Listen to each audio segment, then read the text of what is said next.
Quels sont les différents types de hackers?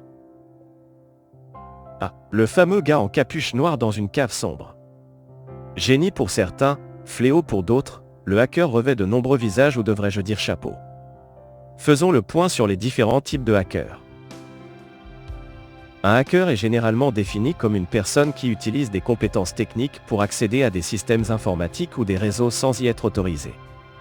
Les hackers peuvent mettre à profit leur savoir-faire à des fins éthiques, comme la recherche de vulnérabilités dans les systèmes pour en faire corriger les potentielles erreurs et les rendre plus sûrs. Il existe différents types de hackers qui utilisent leurs compétences de différentes manières, certains sont éthiques et d'autres malveillants, certains cherchent à protéger les systèmes, d'autres cherchent à les compromettre. La définition exacte de ce qu'est un hacker, un pirate ou encore un cybercriminel varie en fonction du contexte et des motivations. Les hackers éthiques, white hat. Les hackers éthiques, aussi appelés white hat, qui utilisent leurs compétences pour détecter et corriger les faiblesses de sécurité des systèmes informatiques.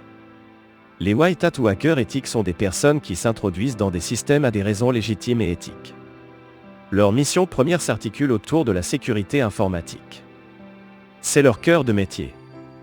Ils peuvent être embauchés par des entreprises pour tester leurs systèmes et les aider à se protéger contre de potentielles attaques malveillantes. Certains sont salariés, d'autres travaillent à leur compte et participent à des programmes de bug bounty, il y a de tout, comme dans n'importe quel métier. Les white hat travaillent également avec les forces de l'ordre pour combattre la criminalité informatique au sens large. Les hackers malveillants, black hat. Les black hats sont considérés comme des cybercriminels qui utilisent leurs compétences pour des activités illégales. Ces pirates sont les auteurs de nombreux faits comme la violation de la sécurité informatique, le vol de données, le rançongiciel, le vol d'identité. Les black hats peuvent également utiliser leurs compétences pour nuire aux entreprises et ou aux individus.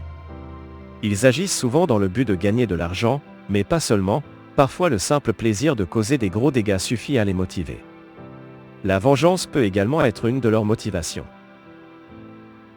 Les hackers grey hat. Rien n'est jamais vraiment tout noir ou tout blanc, les hackers n'échappent pas à cette règle. Dans le contexte de la sécurité informatique, le terme gris se réfère à des activités ou des individus qui se situent entre les white hat et les black hat.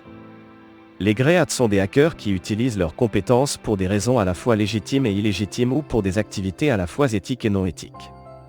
En termes simples, ils font un peu ce qu'ils veulent. Ils peuvent par exemple découvrir une vulnérabilité dans un système et la signaler à la société concernée sans l'exploiter, ou ils peuvent accéder à un système sans autorisation pour découvrir des vulnérabilités et les exploiter pour leurs propres bénéfices.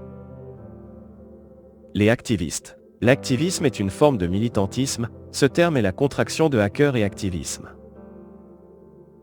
Les activistes sont des personnes qui utilisent les techniques de piratage informatique pour promouvoir des idéologies ou des causes politiques.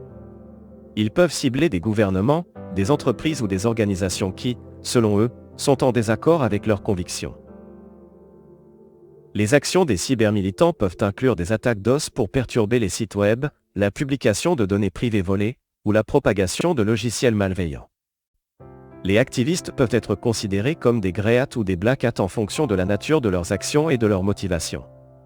Ça dépend surtout de la perception de la population par rapport à leurs actions et revendications. Les script kiddie. Le terme script kiddie est assez péjoratif et pourtant les dégâts causés par ces personnes peuvent être assez importants. Souvent sous-estimés, les script kiddie, gamins à script, sont des personnes qui utilisent des scripts ou des outils de piratage préécrits pour effectuer des attaques informatiques, sans avoir une compréhension réelle des techniques utilisées. Ils peuvent être considérés comme des hackers amateurs ou des utilisateurs non expérimentés. Leur impact est généralement moins important que celui des hackers expérimentés. Les script kiddie peuvent utiliser des outils tels que les programmes de déni de services distribués, DOS, des kits d'exploitation de failles, et des scripts de piratage pour pourrir ou s'introduire un système. Ces gamins à script sont majoritairement considérés comme des black hat. De nos jours, il n'y a plus vraiment de profil type pour un script kiddie, mais pendant longtemps, la plupart d'entre eux étaient des adolescents. En plus des termes white hat, black hat et grey hat, je vois parfois passer le terme grey. Il existe d'autres termes couramment utilisés pour décrire différents types de hackers.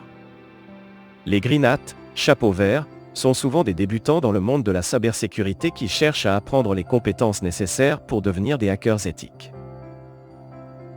Les Blue Hat, chapeau bleu, sont des hackers qui ciblent les systèmes de leur employeur ou de clients pour tester leur sécurité. On les nomme des pentesters. Les Red Hat, chapeau rouge, sont des hackers qui cherchent à protéger les systèmes en utilisant des méthodes plus agressives que les hackers éthiques, comme en attaquant les hackers malveillants pour les mettre hors d'état de nuire. Ces termes ne sont pas aussi couramment utilisés que les autres et les hackers eux-mêmes sont parfois dubitatifs avec ces couleurs. Disons simplement que c'est communément admis.